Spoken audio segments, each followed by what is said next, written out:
International retail giant Walmart continues to reel from charges of corruption and ongoing global protests against its labor practices. The New York Times published the latest in a series of explosive revelations of how Walmart de Mexico spent millions bribing Mexican officials so it could build on prime real estate across the country. The investigation focused on how the company opened a store in Teotihuacan, close to an ancient pyramid of cultural importance to the local townspeople.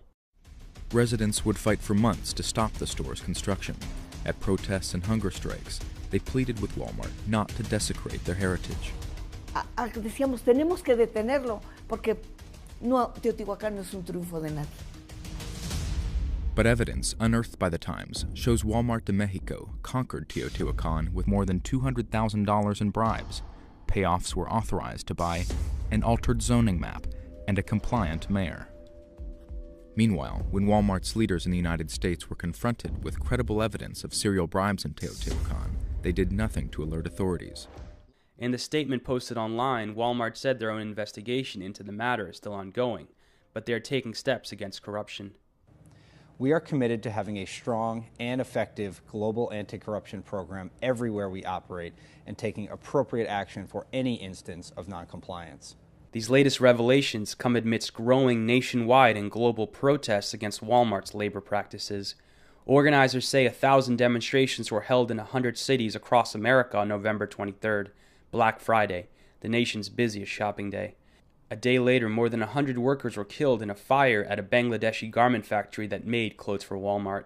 Investigations revealed Walmart blocked efforts to increase factory safety across Bangladesh's garment industry. Then, on December 14th, hundreds of employees and labor activists in 10 countries went on strike and demonstrated against what they said were Walmart's attempts to silence workers for speaking out for changes at the world's largest employer. Actions were held in Argentina, Brazil, Canada, Chile, India, Nicaragua, South Africa, the United Kingdom, and Zambia. In the United States, activists with Our Walmart staged actions in Miami. Workers across the world also continue to express solidarity and demand Walmart be held accountable for the factory deaths in Bangladesh, with dock workers and activists attempting to block the unloading of Walmart goods at several East Coast ports. Mark Brenner, with the media and organizing project Labor Notes, says international protests are necessary when demanding change at one of the world's biggest corporations.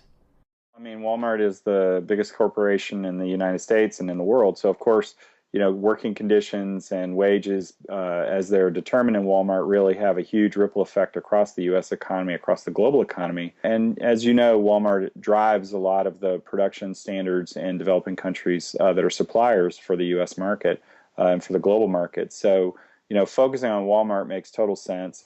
It's daunting to figure out how to do it. So this is really all encouraging news.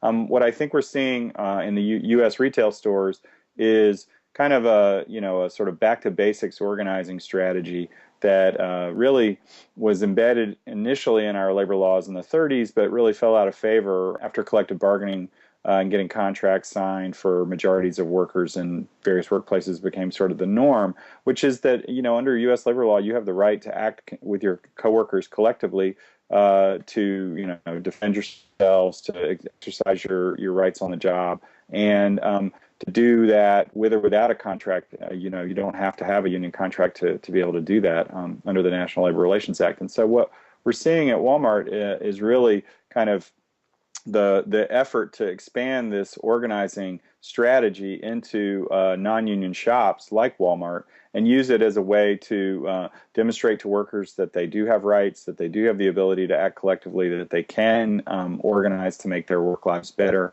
And so this is exactly what the strikes around Black Friday were all about, the ability to take people out of the shop. And let's be honest, the numbers were not very big. And we're talking about 150 people maybe around the country who walked off the job. But not just that but the significance of it is the fact that there were so many around so many different stores, and that they were able to go back to work and fight off recrimination, fight off retaliation, and do so with the support of community members like you and me. So that I think is sort of what's really important about the U.S. story.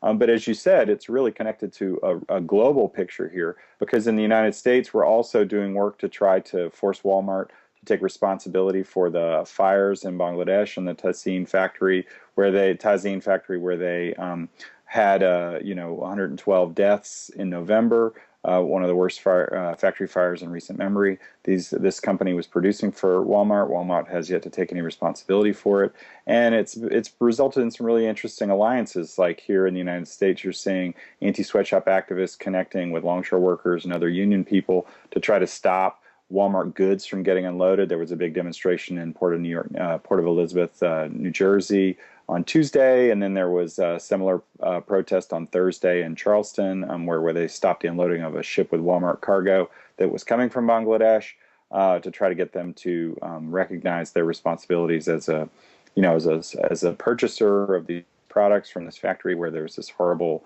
fire, which was entirely due to negligence and factory supervisor abuse. And you link to the third piece, which is really all about the way that Walmart as a global company has been going around throwing its weight around its decisions of where it locates its stores. And, this goes, they throw their weight around in legal ways, but as we know from the case in Mexico, they also do it with plenty of illegal methods. I think that this scandal is really significant because it shows the systematic nature of Walmart's strategy of, bribing elected officials to make sure that their siting decisions go the way they want them to. Just essentially trying to skirt and sometimes just openly flout the law, whether it's in Mexico or the United States, both of which, this is breaking a series of U.S. and Mexican laws. So, the company is really under fire in a way that it hasn't been. I think seeing the on-the-job organizing here and, one you didn't mention, but I will bring up as well, is that there's also a backlash in mainland China, which made headlines several years ago as Walmart stores there started to organize. There's been a push back against some sort of abusive behavior on the part of Walmart managers in China, which has gotten some international solidarity efforts going, which I think is just really highlights the way that organizing around Walmart has become a kind of a strategic approach for activists in a number of different sectors, just because it's such a massive corporation and it really is setting standards here at home and all over the country, all over the world. Workers and activists say protest strikes and demonstrations will continue until employees collectively have input in how Walmart is run. Reporting for The Real News, this is Jessel Noor in Baltimore.